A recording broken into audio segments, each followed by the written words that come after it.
सूरज अभी पूरा उगा भी नहीं था। गांव के बाहर फैले कूड़े के मैदान में एक दुबला पतला आदमी, फटी कमीज, कंधे पर पुराना बोरा, झुककर कुछ ढूंढ रहा था।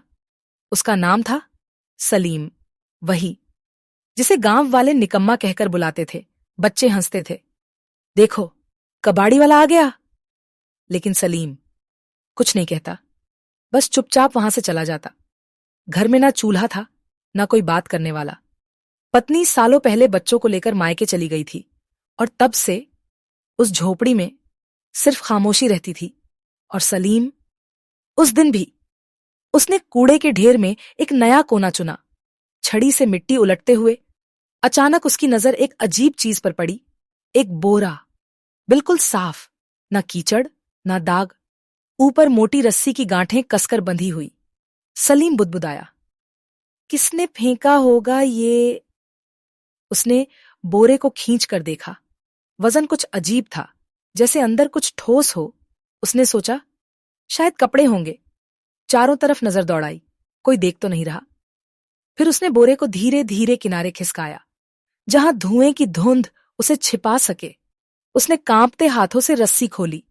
बोरा खुला और उसकी सांस अटक गई। अंदर प्लास्टिक में लिपटी गड्डियां थीं।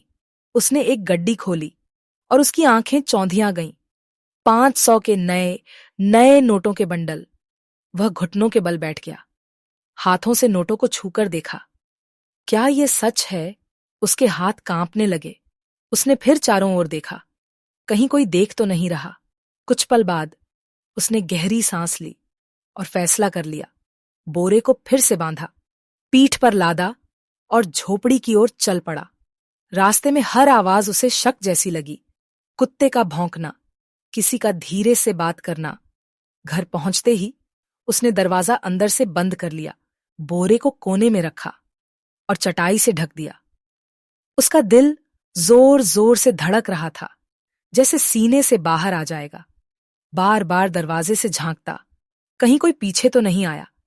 जब यकीन हुआ कि आसपास कोई नहीं, तो वह धीरे से बोरे के पास बैठ गया। हाथ कांप रहे थे, लेकिन उसने हिम्मत जुटाई।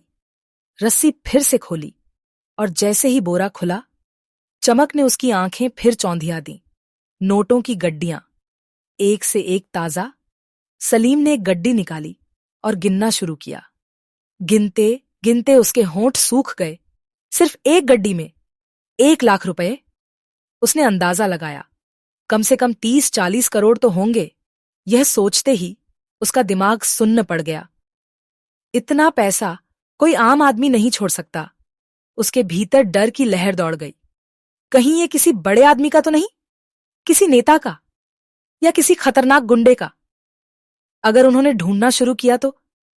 इस ख्याल से उसका शरीर पसीने से तर हो गया। उसने गड्डियां वापस रख दी, बोरा बांधा और मिट्टी पर बैठ गया। सिर पकड़कर सोचने लगा।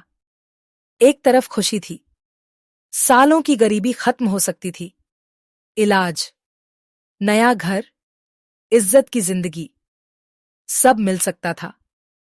लेकिन दूसरी तरफ डर उसे अंदर से कुतर रहा था। पर किस्मत को भी जैसे उसके धैर्य की परीक्षा लेनी थी। अब आगे क्या होगा,